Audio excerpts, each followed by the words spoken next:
Spirit within all, mysterious force giving shape to life, miraculous source and river of being, help us to know who we are, to see our place in the history of the earth and in the family of things. Help us to see that we are part of all that ever was, our grandmother's prayers and our grandfather's dreamings, our mother's courage and our father's hope. In our bones lies the calcium of antediluvian creatures. In our veins courses the water of the sea. We are part of all that ever was, born of this earth, riders upon a cosmic ocean. We are not separate from nature. We are nature, part of that same spirit that turned scales into feathers and bird song into speech. We live by the sun, we move by the stars, we eat from the earth, we drink from the rain. O great Spirit, help us know who we are and fill us with such love for this holy creation and gratitude for this awesome gift we call living, that we might claim our inheritance and live out our calling to bless the world and each other with our care. Amen.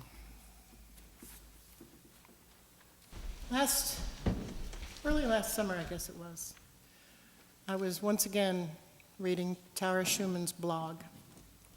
And she said something in that particular blog that said to me, she just has to speak to the whole congregation. This is just too important. And so I asked her if she would be willing to share some of her journey with us, and she said yes. Tara was a teacher at Canton High School while she was teaching there before she had children. She went to night school, I guess, and went to law school and became an attorney. And luckily, or I guess serendipitously, she became an attorney for health care issues. So she knew some of the people that she encountered when she received a pretty devastating diagnosis a little more than a year ago. I'll let her tell that story. We who did not experience that, but who read in the newspaper some of the things that she wrote, and who logged on and read her blog, were so strengthened and so inspired by her willingness to share and by the swarm of people around her who just held her up when she couldn't go on, and how she acknowledged them. I just was so moved by all she shared. I'm so glad to introduce to you someone you already know, Tara Shuman, to share part of her journey with you today.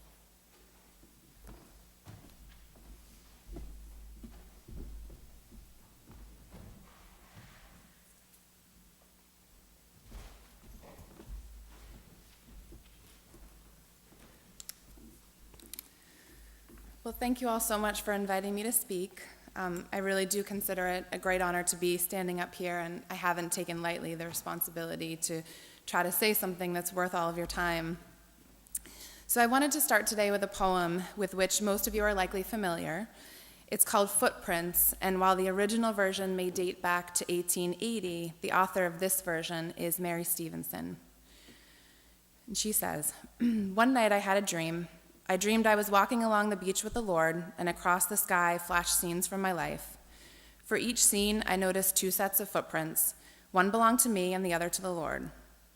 When the last scene of my life flashed before me, I looked back at the footprints in the sand, and I noticed that many times along the path of my life, there was only one set of footprints.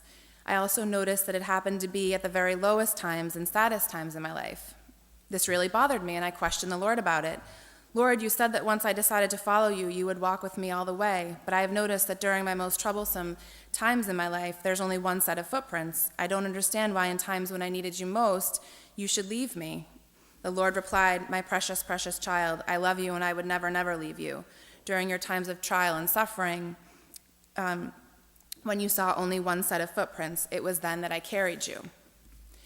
So I've always been taught to give a compliment before a criticism, so here's my one compliment of this poem, although I probably could come up with a few others. I think that it addresses one of the key elements of what it means to be human, and that is that it addresses how we cope with very difficult times in our life. And I'm certain that each one of you here today could share a remarkable story of how you dealt with a troublesome time in your life. And despite that I'll be hogging the mic with my story, I know full well that yours are also worth our time. And those stories are especially relevant to the theme of this month because in the end, those stories are often about faith. So where does the story of my young faith begin? Well, it probably begins when I was born and my mother held me for the first time. But starting there would make this story really, really long, so we're going to fast forward to the juicy part. On August 8th of 2012, just 5 days after I first felt a lump in my left breast, I was diagnosed with breast cancer. I cried and I shook on the ultrasound table while the radiologist took biopsies of the tumor and of the 4-inch in diameter blanket of cancer on top of it. He tried to comfort me with words like treatable and best care in the world, but in my mental disarray, I only had one question for him. Will I see my kids grow up? I blurted out, perhaps more than once. And he said yes, but he didn't sound very convincing. In the weeks that followed, I learned that there were different kinds of breast cancer, and that I happened to have an aggressive kind, one they call triple positive, based on the fact that it's receptive to hormones and that it carries with it a protein called HER2. Although I didn't fully comprehend it at the time, which was probably a good thing, HER2-positive breast cancers were pretty much a death sentence until a new drug called Herceptin came onto the market in 2005. So a cancer diagnosis isn't very fun, but waiting for the surgery to extract the cancer and determine how far it is spread is really nothing short of torture. For 5 weeks, I waited for my double mastectomy and for pathologists to test my lymph nodes. I vividly remember moments in those weeks when I felt like my fears would suffocate me, when I struggled to do the most basic things that one needs to do to survive, like eat and sleep and breathe. I admit, at that time of my life, I would really have loved to have believed in a God like the one in the Footprints poem, one that would have picked me up and carried me. Heck, I would have even gotten him a wagon and he could have pulled me. But like Paul Tillich, who Buffy quoted last week, I don't believe that God is a being that can act in time and space and affect the course of events like any other being in the universe.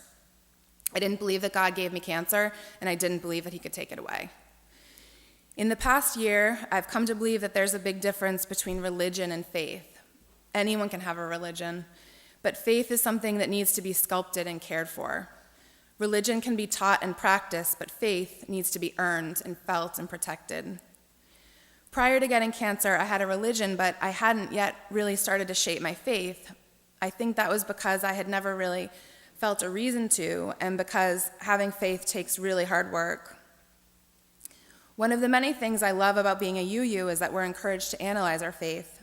We're not served one story, one answer, one way of looking at something. We're not told to sit back while someone or some being metaphorically carries us. We're encouraged to examine different religions and different concepts of faith. We speak in terms of love and peace and truth and service, and we're allowed to define God however we wish, or we're welcome to reject it altogether.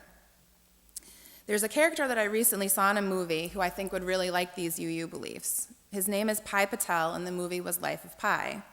I highly recommend it, so I'm not going to give anything away except to tell you about one part that I really liked. When Pi was a young boy, he decided that he wanted to learn and practice many different religions. And later as an adult, he had a conversation with a reporter that went like this. The reporter asked him, "So you're a Christian and a Muslim?" "And a Hindu, of course," he replied. "And a Jew, I suppose?" the reporter asked. "Well, I do teach a course on Kabbalah at the university, and why not? Faith is a house with many rooms." "But no room for doubt?" the reporter asked. "Oh, plenty, on every floor," he replied.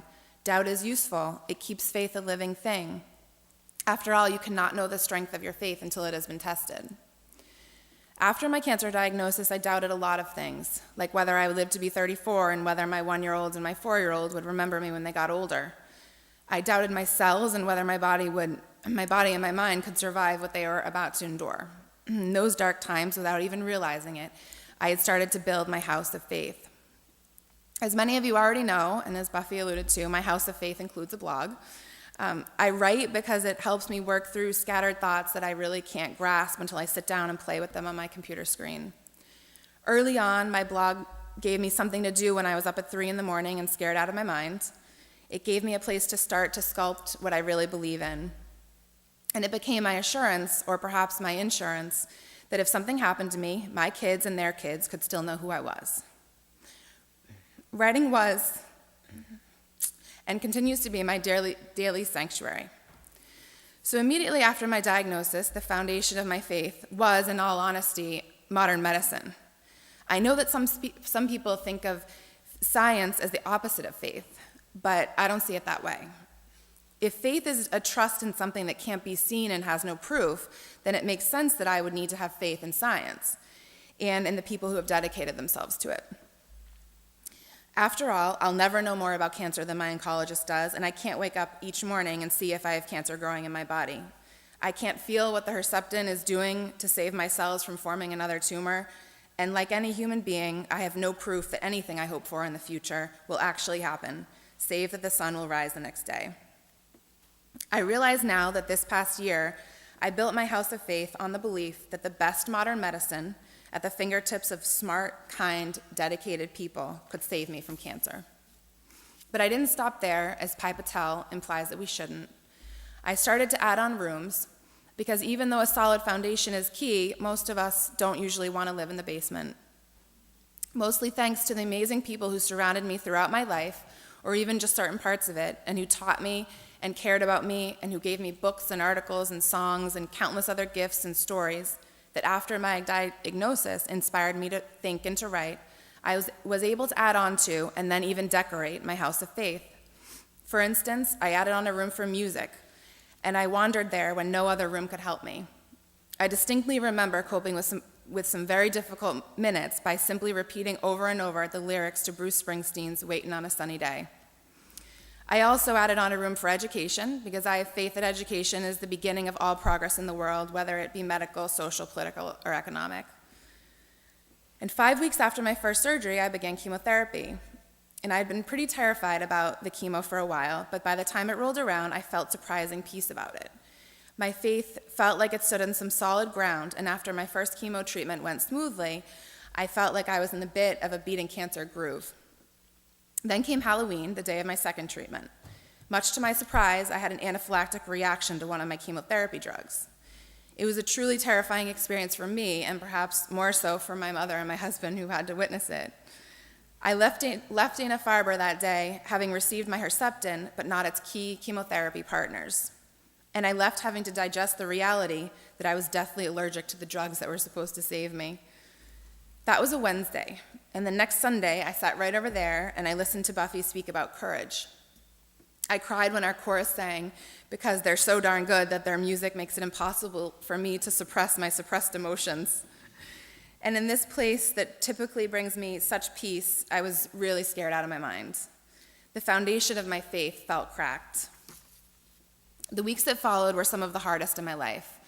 I worried that my cancer was regrouping while I waited for answers from the allergists who had been added to my oncology team. I worried that my treatment plan, one that had been carefully crafted in clinical trials that I had come to have such faith in, had now been altered to my devastating detriment. In those weeks, I nervously paced and even dragged myself around the rooms of my house of faith. Again, it would have been really nice to have believed in a God who could have carried me. But instead, with the help of my family and my friends, I found a way to stand on my own 2 feet and repair the cracks in my faith. Maybe I would need a new treatment plan, but if so, I came to trust that it too would work.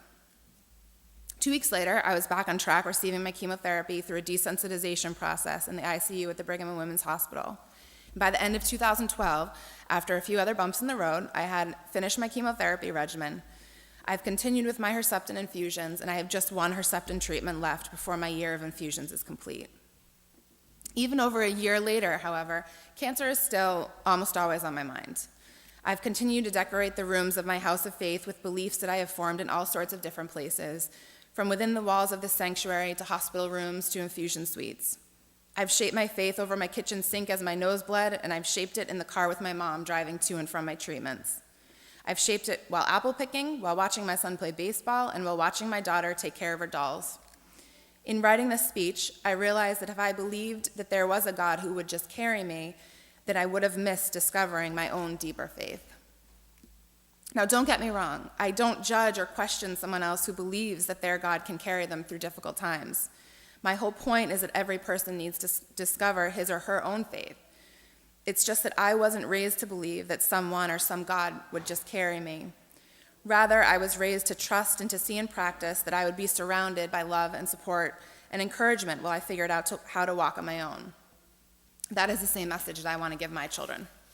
And that's why I love Patel's concept of faith. Because I don't believe that I can sit in one room, no matter how sacred it is, and find all the answers that I need. I'm claustrophobic in real life, and I'm claustrophobic about my faith, too. I need to be able to build onto it, knock parts of it down when it's not working, and decorate it with all sorts of unique ideas from all different places. So as I wrap this up, there's one last room of my faith that I want to tell you about. And if I get through this without crying, it will be a flat-out miracle. So some of you, particularly my family, are going to think that this room is dark, and they're going to even probably give me a lot of crap about this after. But that's why I didn't show anyone this speech before I got up here, and it's too late now. Many of them are going to think that this room is really dark, but I honestly have come to believe it's one of the...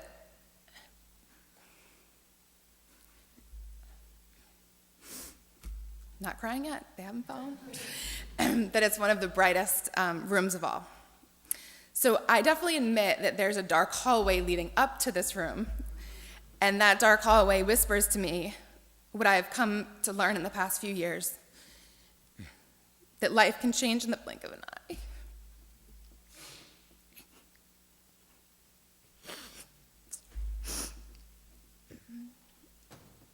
I'll write about what's actually going through my head right now.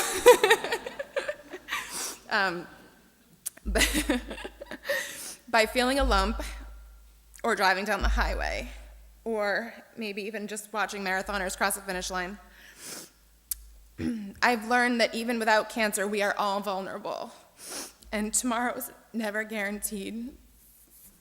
So gradually, I've built up, oh, thank you, those are helpful because I failed. Thank you. So gradually, I have built up this awesome room at the end of this dark hallway, and that room is based on my faith in human resiliency. And in that room, that thankfully I only need to visit pretty rarely, I have faith that I married the most wonderful man, and that he could raise our kids without me if he had to. So now I'm just going to not think, and I'm just going to read. Okay, because when you think, it's the problem. So I have faith that there's someone else out there that would love him like I do and whom he would love if I couldn't be here. I have faith in the relationships that we have helped our children form with their aunts and their uncles and their grandparents and with each other. And I have faith that the awesome women in Annabelle's life will teach her how to be strong and independent, and that they will help her pack for college or plan her wedding if I couldn't.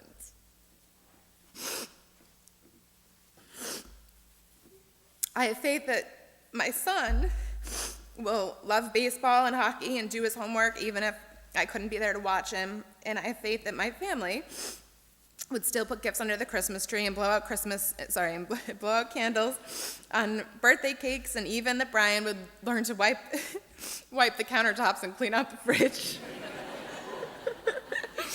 Or I know my mom would come over and do that if he didn't. And I have faith that even though they would be really sad if my cancer did return, my family would eventually find peace in the fact that we were all so lucky to have the time that we had together. So lest I mislead you, let me be clear that I actually do believe in God. And I'm thankful for a religion that lets me define that concept how I wish to. Last week, Buffy quoted Paul Tillich again when he said, "The name of the infinite and inexhaustible depth and ground of our being is God." Cancer really does stink, but it did give me a lot of really incredible things, and it helped me scratch the surface of the depth of my being, which I guess means that it introduced me to God. I think of my God as a sort of spirit that pervades the house of my faith, and that God hasn't picked me up and carried me through my cancer journey, but that God did help me build a house of faith with lots of different rooms and lots of kinds of footprints, even in the most troublesome of times, my own. And that's all. Thank you for having me.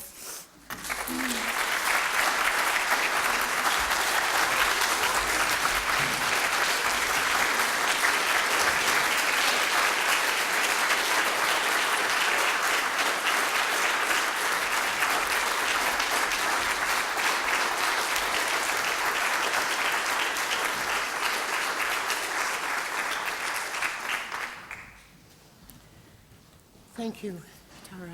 Thank you so much. So I said to Tara, do you have any choices about music? She said, oh no, I want you to choose that. I want it to be uplifting though. So we're going to sing For All That Is Our Life, number 128.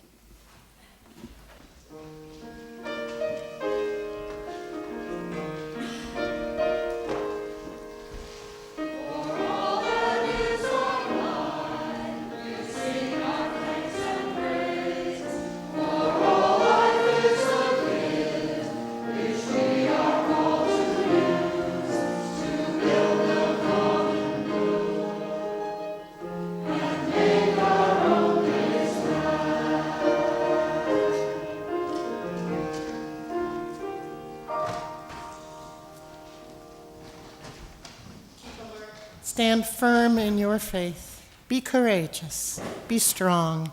Let all you do be done in love. Amen.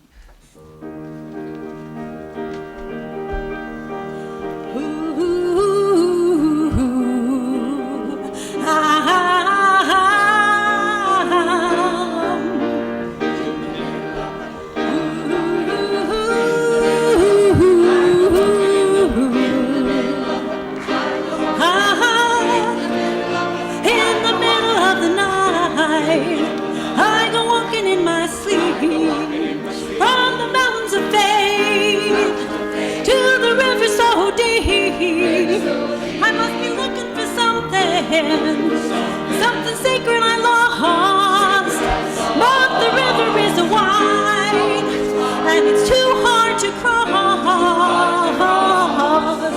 And even though I know the river is wide, walk down every evening and stand on the shore, and try to cross to the opposite side, so I can finally find what I've been looking for. in the middle of the night, I go walking in my sleep.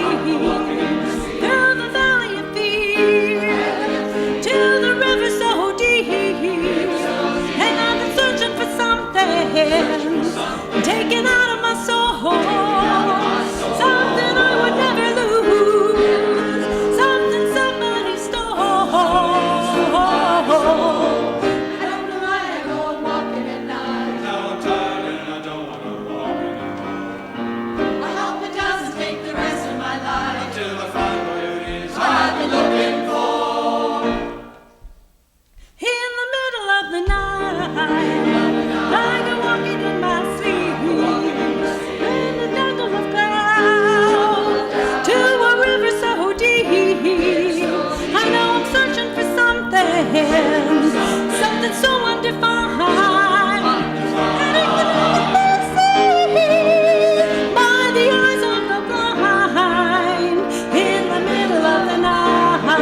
in the middle of the, I go walking in the middle of the, I go walking in the middle of the, I go walking in the middle of the, I go walking in the